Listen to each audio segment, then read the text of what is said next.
Today, I want to talk to you about CHAP agreements.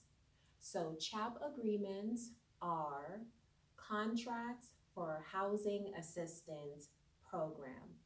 So, the contract for housing assistance program is a contract that public housing authorities sign with HUD to start converting their public housing units over to RAD.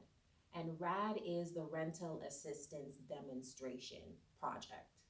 So, RAD is actually project based Section 8.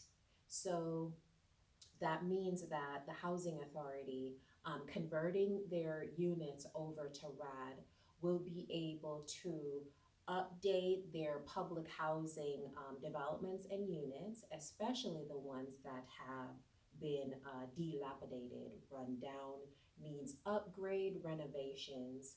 And so this program will allow the Public Housing Authority to take on financing to update their very aged public housing stock, which is actually a good thing for these upgrades because public housing residents definitely need to live in good, stable, safe housing.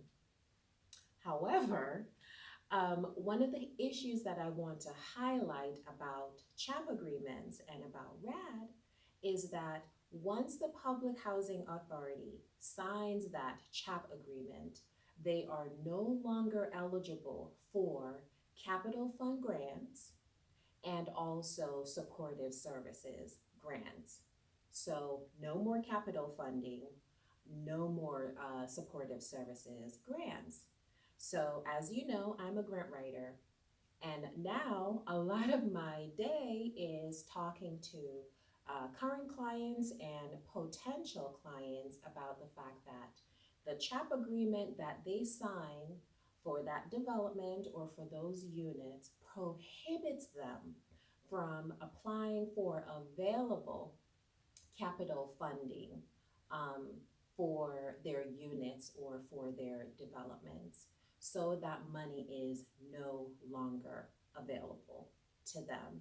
And this is something that must be considered when signing that CHAP agreement or converting the public housing, the traditional public housing units over to RAD, is the fact that the source of funding or a lot of the sources that you are accustomed to receiving will no longer be available to you.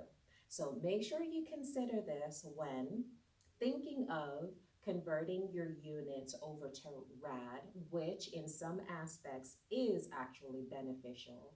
But once you have converted your units over to RAD, the residents will be in the development and they will need programs. And because you cannot apply for supportive service program grants through HUD for the residents, you will have to seek other means of services for your residents. So I just wanted to highlight that issue to you so that you consider that when you're actually thinking of converting your units over to RAD.